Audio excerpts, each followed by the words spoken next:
नमस्कार साथियों, आज देश जी के ट्रिक में आप सभी का स्वागत है। दोस्तों, इस वीडियो में मैं आपके रेलवे आरपीएफ कांस्टेबल एग्जाम्स के लिए जीके जीएस का टॉप 50 महत्वपूर्ण प्रश्नों को कराने वाला हूं, जो कि आपके एग्जाम्स के लिए काफी ज्यादा महत्वपूर्ण रहने वाला है। तो साथियों, इस वीडियो को आप बड़ी ही ध्यानपूर्वक एंड तक जरूर देखिएगा। तो साथियों, आज का पहला प्रश्न है, प्रसिद्ध आसफ जाही राजवंश निम्न में से किस क्षेत्रीय साम्राज्य से संबंधित है? ऑप्शन है हैदराबाद, मैसूर, त्रावणकोर और ऑप्शन डी है बंगाल। तो साथियों, प्रसिद्ध आसफ जाही राजवंश जो है आपका हैदराबाद साम्राज्य से संबंधित है। राइट आंसर ऑप्शन ए हो जाएगा हैदराबाद। नेक्स्ट क्वेश्चन है, निम्नलिखित में से किस खेल में वाल्टिंग टेबल का उपयोग किया जाता है? इसका ऑप्शन है फेसिंग, स्क्वैश, जिम्नास्टिक या फिर ऑप्शन डी है बास्केटबॉल। तो वाल्टिंग टेबल का उपयोग जो है जिम्नास्टिक खेल में किया जाता है। राइट आंसर ऑप्शन सी हो जाएगा जिम्नास्टिक है। अगला प्रश्न है, निम्न में से किस राज्य की पवन ऊर्जा उत्पादन क्षमता सबसे अधिक है? तो पवन ऊर्जा उत्पादन क्षमता सबसे अधिक जो है गुजरात राज्य में है। राइट आंसर ऑप्शन बी हो जाएगा गुजरात राज्य में। ओके फ्रेंड्स, इसको आप अच्छे से जरूर याद रखिएगा। साथियों, वीडियो में आगे बढ़ने से पहले आपसे एक छोटी सी रिक्वेस्ट है, अभी तक आप वीडियो को लाइक नहीं किए हैं तो वीडियो को लाइक कर दीजिए। और साथियों, अभी तक आप चैनल को सब्सक्राइब नहीं किए हैं तो प्लीज आपसे रिक्वेस्ट है, आप जो है चैनल को सब्सक्राइब करके बेल आइकन को जरूर प्रेस कर लीजिएगा। चलिए साथियों, बढ़ते हैं नेक्स्ट क्वेश्चन की ओर। नेक्स्ट क्वेश्चन आपसे पूछा गया है, नाभिक में न्यूक्लियोसोम में एक दोहरी संरचना का निर्माण क्या कहलाता है? तो नाभिक में न्यूक्लियोसोम में एक दोहरी संरचना का निर्माण जो है आपका क्रोमोटिन कहलाता है। राइट आंसर ऑप्शन ए हो जाएगा क्रोमोटिन। अगला प्रश्न है, तुलनात्मक लागत का सिद्धांत किसके द्वारा दिया गया था? ऑप्शन है Adam Smith, Weber, Karl Marx या फिर ऑप्शन डी है डेविड रिकार्डो। तो साथियों, तुलनात्मक लागत का सिद्धांत जो है डेविड रिकार्डो के द्वारा दिया गया था। राइट आंसर ऑप्शन डी हो जाएगा डेविड रिकार्डो। आपका नेक्स्ट क्वेश्चन है, प्राइम्स इंटर पारेस शब्द निम्नलिखित में से किसको दर्शाता है? राष्ट्रपति, प्रधानमंत्री, गृह मंत्री और ऑप्शन डी है कैबिनेट मंत्री। तो प्राइम्स इंटर पारेस शब्द जो है आपका प्रधानमंत्री को दर्शाता है। तो आपका प्रश्न नंबर 6 का राइट आंसर ऑप्शन बी हो जाएगा। कानून द्वारा स्थापित प्रक्रिया की अवधारणा को किस संविधान से लिया गया है? तो सभी साथी इसका आंसर बताएंगे कि कानून द्वारा स्थापित प्रक्रिया की अवधारणा को किस संविधान से लिया गया है? तो यह है आपका जापान देश के संविधान से लिया गया है। आपका प्रश्न नंबर 7 का राइट आंसर ऑप्शन सी हो जाएगा। मंत्रिपरिषद की अधिकतम सीमा किस संवैधानिक संशोधन अधिनियम द्वारा तय की गई है? तो मंत्रिपरिषद की अधिकतम सीमा किस संवैधानिक संशोधन अधिनियम द्वारा तय की गई है? तो आपका राइट आंसर ऑप्शन सी हो जाएगा 91वें संवैधानिक संशोधन अधिनियम में। ओके फ्रेंड्स, क्लियर है। चलिए बढ़ते हैं नेक्स्ट क्वेश्चन की ओर।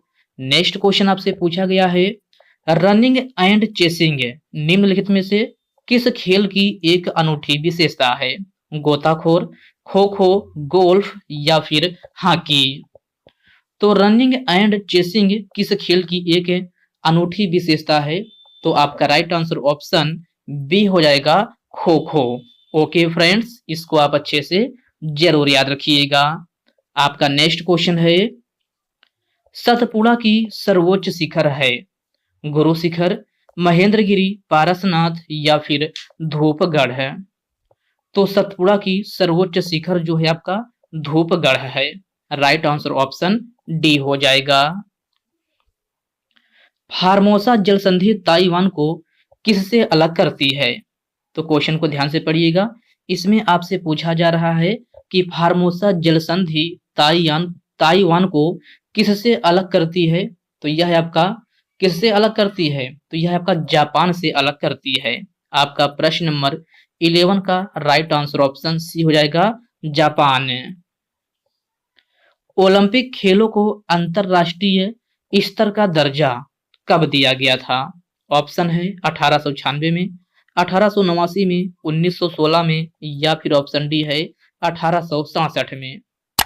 तो ओलंपिक खेलों को अंतरराष्ट्रीय स्तर का दर्जा जो है आपका 1896 ईस्वी में दिया गया था। राइट आंसर ऑप्शन ए हो जाएगा 1896 ईस्वी में। मूल संरचना सिद्धांत का निर्माण किस ऐतिहासिक निर्णय के आधार पर किया गया था? तो आपका राइट आंसर ऑप्शन सी हो जाएगा, केशवानंद भारतीय केस। ओके फ्रेंड्स, क्लियर है। चलिए बढ़ते हैं नेक्स्ट क्वेश्चन की ओर। नेक्स्ट क्वेश्चन आपसे पूछा गया है, गढ़जात पहाड़ियां किस राज्य में स्थित है? कर्नाटक, ओडिशा, महाराष्ट्र या फिर आंध्र प्रदेश? तो गढ़जात पहाड़ियां किस राज्य में स्थित है? तो यह आपका ओडिशा राज्य में स्थित है। प्रश्न नंबर 14 का राइट आंसर ऑप्शन बी हो जाएगा। संसद के दोनों सदनों की संयुक्त बैठक की अध्यक्षता कौन करता है? तो सभी प्यारे साथी इसका आंसर बताएंगे कि संसद के दोनों सदनों की संयुक्त बैठक की अध्यक्षता कौन करता है? तो यह आपका लोकसभा के अध्यक्ष करता है। राइट आंसर ऑप्शन ए हो जाएगा, लोकसभा के अध्यक्ष। ओके फ्रेंड्स, इसको आप अच्छे से जरूर याद रखिएगा। आपका नेक्स्ट क्वेश्चन है, विद्युत क्षेत्र का मान किसके बराबर होता है? तो आप बताना है कि विद्युत क्षेत्र का मान जो है किसके बराबर होता है? तो यह आपका विद्युत फ्लक्स के बराबर होता है। किसके बराबर? विद्युत फ्लक्स के बराबर। तो आपका प्रश्न नंबर 16 का करेक्ट आंसर ऑप्शन ए हो जाएगा। चीनी यात्री वेनसांग निम्नलिखित में से किसके समकालीन थे? तो आपको बताना है चीनी यात्री वेनसांग किसके समकालीन थे? तो यह आपका सम्राट हर्षवर्धन के समकालीन थे। आपका राइट आंसर ऑप्शन डी हो जाएगा, सम्राट हर्षवर्धन। अभिकारकों के संकेंद्रण के संदर्भ में अभिक्रिया के दर का प्रकाशन क्या कहलाता है? तो साथियों यह आपका दर संबंधी नियम कहलाता है। आपका प्रश्न नंबर 18 का राइट आंसर ऑप्शन ए हो जाएगा, दर संबंधी नियम। ओके फ्रेंड्स, नेक्स्ट क्वेश्चन है, लोकसभा के सदस्यों का कार्यकाल कितने वर्षों के लिए होता है? 4 वर्ष, 5 वर्ष, 6 वर्ष या फिर 3 वर्ष है? तो लोकसभा के सदस्यों का कार्यकाल कितने वर्षों के लिए होता है? तो 5 वर्षों के लिए होता है। आपका राइट आंसर ऑप्शन बी हो जाएगा, 5 वर्ष के लिए। निम्नलिखित में से कौन सा शहर चालुक्यों की राजधानी थी? तो आपको बताना है कि निम्न में से कौन सा शहर चालुक्यों की राजधानी थी? कांचीपुरम, मदुरई, तंजौर या फिर बादामी? आपका राइट आंसर ऑप्शन डी हो जाएगा, बादामी। ओके फ्रेंड्स, क्लियर है। चलिए बढ़ते हैं नेक्स्ट क्वेश्चन की ओर। नेक्स्ट क्वेश्चन आपसे पूछा गया है, किसी वस्तु पर गुरुत्वाकर्षण द्वारा आरोपित बल क्या कहलाता है? भार, वेग, द्रव्यमान या फिर विस्थापन? तो किसी वस्तु पर गुरुत्वाकर्षण द्वारा आरोपित बल क्या कहलाता है? तो भार कहलाता है। आपका प्रश्न नंबर 21 का राइट आंसर ऑप्शन ए बन जाएगा। बुद्ध ने सर्वाधिक उपदेश कहाँ दिए? तो बुद्ध ने सर्वाधिक उपदेश कहाँ दिए थे? उज्जैन में, श्रावस्ती में, कन्नौज में या फिर गांधार में? तो बुद्ध ने सर्वाधिक उपदेश जो है श्रावस्ती में दिए थे। कहाँ? श्रावस्ती में। तो आपका प्रश्न नंबर 22 का राइट आंसर ऑप्शन बी हो जाएगा। गौतम बुद्ध के गुरु कौन थे? तो सभी प्यारे साथी इसका आंसर बताएंगे कि गौतम बुद्ध के गुरु कौन थे? पतंजलि, पाणिनि, कपिल देव या फिर आलार कलाम? आपका राइट आंसर ऑप्शन डी हो जाएगा, आलार कलाम। गौतम बुद्ध के गुरु जो थे यह आपका आलार कलाम थे। तो आपका प्रश्न नंबर 23 का राइट आंसर ऑप्शन डी हो जाएगा। विश्व में सबसे लंबी पर्वत श्रेणी कौन सी है? तो विश्व में सबसे लंबी पर्वत श्रेणी कौन सी है? तो यह आपका एंडीज पर्वत श्रेणी है। राइट आंसर ऑप्शन बी हो जाएगा इंडीज। किस महाद्वीप को अंध महाद्वीप के उपनाम से जाना जाता है? ऑप्शन है अफ्रीका महाद्वीप, एशिया महाद्वीप, ऑस्ट्रेलिया महाद्वीप या फिर ऑप्शन डी है इनमें से कोई नहीं। तो अंध महाद्वीप के उपनाम से किस महाद्वीप को जाना जाता है? तो यह आपका अफ्रीका महाद्वीप है। आपका प्रश्न नंबर 25 का राइट आंसर ऑप्शन ए हो जाएगा अफ्रीका महाद्वीप है। अफ्रीका महाद्वीप को जो है आपका अंध महाद्वीप के उपनाम से जाना जाता है। चोल शासकों की भाषा क्या थी? तो चोल शासकों की भाषा क्या थी? मराठी, कन्नड़, मलयालम या फिर तमिल। आपका राइट आंसर ऑप्शन डी हो जाएगा तमिल।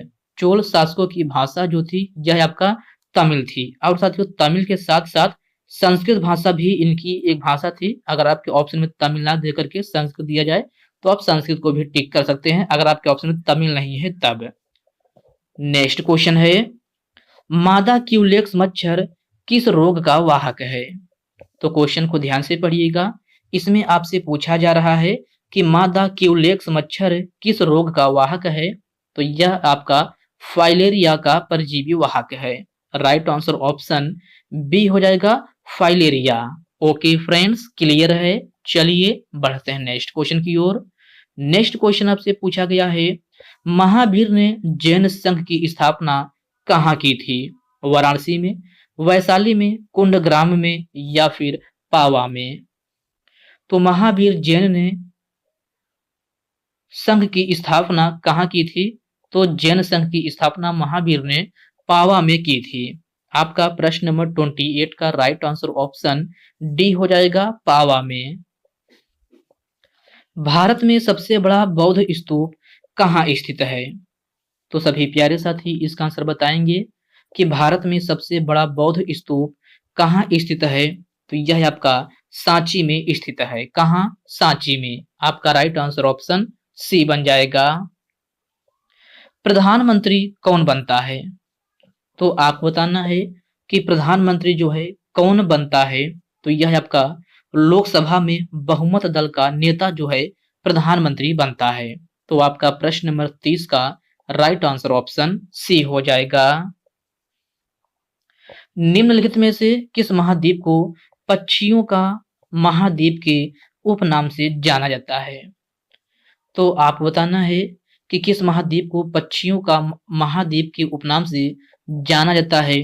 तो यह आपका दक्षिण अमेरिका महाद्वीप है। राइट आंसर ऑप्शन बी हो जाएगा दक्षिण अमेरिका महाद्वीप। दक्षिण अमेरिका महाद्वीप को पक्षियों के महाद्वीप के उपनाम से जाना जाता है। तो आपका प्रश्न नंबर 31 का राइट आंसर ऑप्शन बी हो जाएगा। निम्न में से किस महाद्वीप से होकर कर्क, विषुवत एवं मकर तीनों रेखाएं गुजरती हैं? तो क्वेश्चन को ध्यान से पढ़िएगा। इसमें आपसे पूछा जा रहा है कि कर्क रेखा, विषुवत रेखा एवं मकर रेखा ये तीनों रेखाएं किस महाद्वीप से होकर गुजरती है? तो साथियों यह आपका अफ्रीका महाद्वीप से होकर गुजरती है।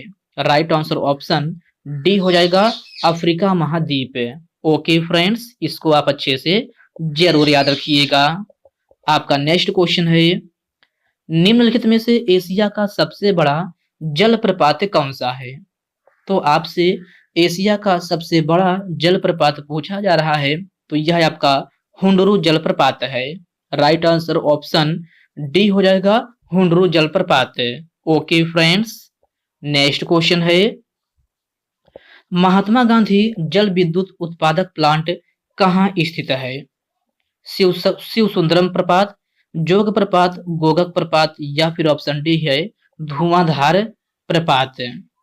तो साथियों महात्मा गांधी जल विद्युत उत्पादक प्लांट जो है आपका ये है जोग जल प्रपात पर स्थित है। राइट आंसर ऑप्शन बी हो जाएगा जोग जल प्रपात। साथियों जोग जल प्रपात किस राज्य में स्थित है? तो यह आपका कर्नाटक राज्य में स्थित है। किस राज्य में? कर्नाटक राज्य में। किस नदी पर है? तो नदी पूछा जाए तो शरावती नदी। किस नदी पर?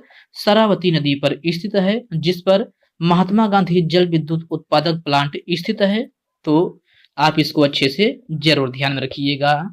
आपका नेक्स्ट क्वेश्चन है, केंद्रीय भारतीय भाषा संस्थान कहाँ स्थित है? उज्जैन, लखनऊ, मैसूर या फिर Patna?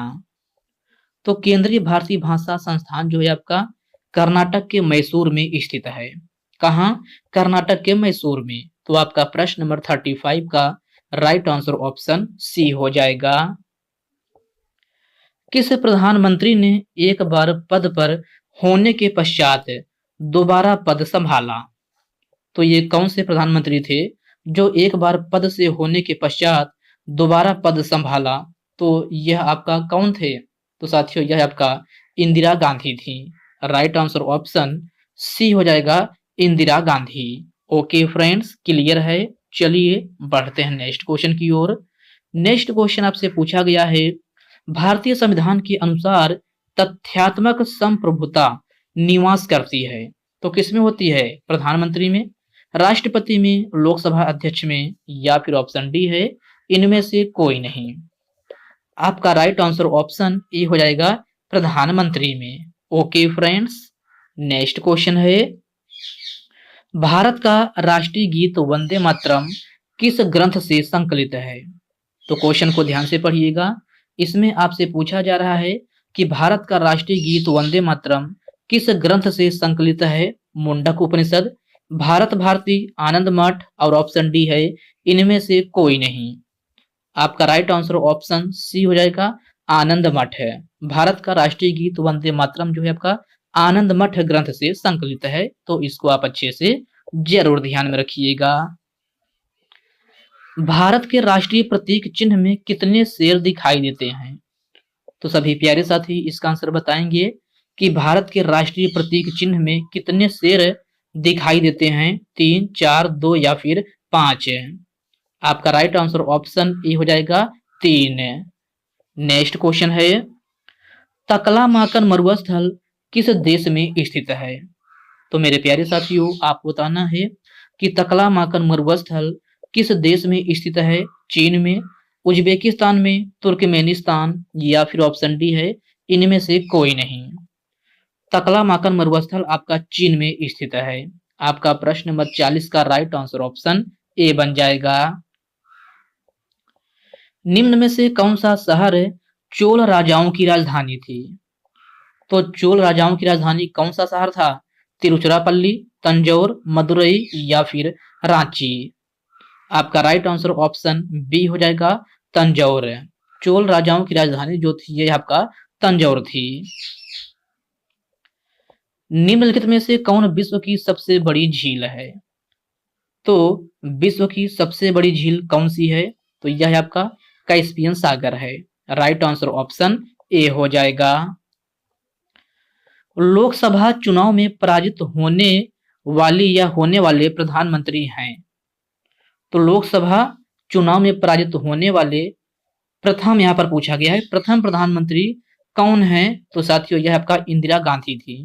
Right answer option C हो जाएगा, इंदिरा गांधी। साथियों इस क्वेश्चन में आपसे पूछा गया है कि लोकसभा चुनाव में पराजित होने वाले या होने वाली प्रथम प्रधानमंत्री कौन है? तो यह आपका इंदिरा गांधी थी। तो आपका प्रश्न नंबर 43 का राइट आंसर ऑप्शन सी हो जाएगा।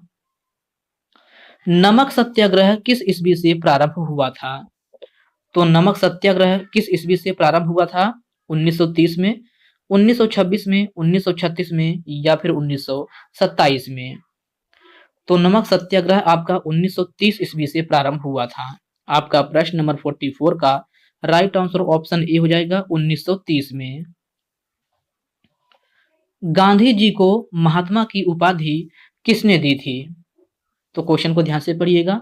इसमें आपसे पूछा जा रहा है कि गांधी जी को महात्मा की उपाधि किसने दी थी? रविंद्रनाथ टैगोर, सुभाष चंद्र घोष, राम प्रसाद बिस्मिल या फिर ऑप्शन डी है इनमें से कोई नहीं। तो साथियों गांधी जी को महात्मा की उपाधि किसने दी थी? तो यह आपका रविंद्रनाथ टैगोर ने दी थी। किसने? रविंद्रनाथ टैगोर ने। आपका प्रश्न नंबर 45 का राइट आंसर ऑप्शन ए हो जाएगा। जापान का सबसे बड़ा द्वीप कौन सा है? शिकोकू, होकाइडो, क्यूशू या फिर होन्शू? तो जापान का सबसे बड़ा द्वीप आपसे पूछा जा रहा है। तो जापान में कुल आपके 4 द्वीप हैं, जिनमें से शिकोकू, होक्काइडो, क्यूशू, होन्शु, ये चारों द्वीप आप कहाँ के हैं? तो ये आपके जापान के हैं, जिसमें से सबसे बड़ा द्वीप आपसे पूछा गया है। तो आपका राइट आंसर ऑप्शन डी हो जाएगा, होन्शु। होन्शु जो है आपका ये है जापान का सबसे बड़ा द्वीप है। आपका नेक्स्ट क्वेश्चन है, दक्षिण अमेरिका के शीतोष्ण घास स्थलों को क्या कहा जाता है? तो सभी प्यारे साथी इसका आंसर बताएंगे कि दक्षिण अमेरिका के शीतोष्ण घास स्थलों को क्या कहा जाता है? कैंटरबरी, पंपास, प्रेयरी या फिर सवाना। तो दक्षिण अमेरिका के शीतोष्ण घास स्थलों को जो है आपका पंपास कहा जाता है। राइट आंसर ऑप्शन बी हो जाएगा, पंपास। और साथियों, पंपास घास के मैदान अधिकतर कहाँ पाए जाते हैं? तो यह आपका अर्जेंटीना में पाए जाते हैं। कहाँ? अर्जेंटीना में। तो इस पॉइंट को भी आप अच्छे से जरूर ध्यान में रखिएगा। आपका नेक्स्ट क्वेश्चन है, सुभाष चंद्र बोस ने सिंगापुर में दिल्ली चलो का नारा कब दिया? ऑप्शन है 1936 में, 1943 में, 1945 या फिर 1967 में। तो सुभाष चंद्र बोस ने सिंगापुर में दिल्ली चलो का नारा 1943 ईस्वी में दिए थे। कब? 1943 ईस्वी में। आपका प्रश्न नंबर 49 का राइट आंसर ऑप्शन बी हो जाएगा। पंपास घास के मैदान कहाँ पाई जाती है? तो पंपास घास के मैदान कहाँ पाई जाती है? ऑस्ट्रेलिया में, अर्जेंटीना में, चिली में या फिर बोलीविया में। तो पंपास घास के मैदान जो है आपका अर्जेंटीना में पाई जाती है। कहाँ? अर्जेंटीना में। प्रश्न नंबर 50 का राइट आंसर ऑप्शन बी हो जाएगा। आपका नेक्स्ट क्वेश्चन है, महात्मा गांधी कांग्रेस के अध्यक्ष किस अधिवेशन में चुने गए? ऑप्शन है लाहौर अधिवेशन, मुंबई अधिवेशन, कोलकाता अधिवेशन और ऑप्शन डी है बेलगाम अधिवेशन। तो महात्मा गांधी कांग्रेस के अध्यक्ष किस अधिवेशन में चुने गए थे? ये क्वेश्चन आपके लिए होमवर्क रूप में है। सभी साथी इसका आंसर कमेंट बॉक्स में कमेंट करके जरूर बताएंगे। तो साथियों, आज के इस वीडियो में बस इतने ही प्रश्न हैं। तो साथियों, यह वीडियो आप कैसी लगी आप कमेंट बॉक्स में कमेंट करके अपना फीडबैक जरूर दीजिएगा। और साथियों, यह वीडियो आपके लिए थोड़ा हेल्पफुल लगा हो तो इस वीडियो को लाइक कर दीजिए, अपने साथियों के साथ शेयर कीजिए। फ्रेंड्स, अभी तक आप चैनल को सब्सक्राइब नहीं किए हैं तो प्लीज आपसे रिक्वेस्ट है, आप जो है चैनल को सब्सक्राइब करके बेल आइकन को जरूर प्रेस कर लीजिएगा। चलिए साथियों, इसी के साथ हम मिलते हैं किसी नेक्स्ट वीडियो में। तब तक के लिए जय हिंद दोस्तों।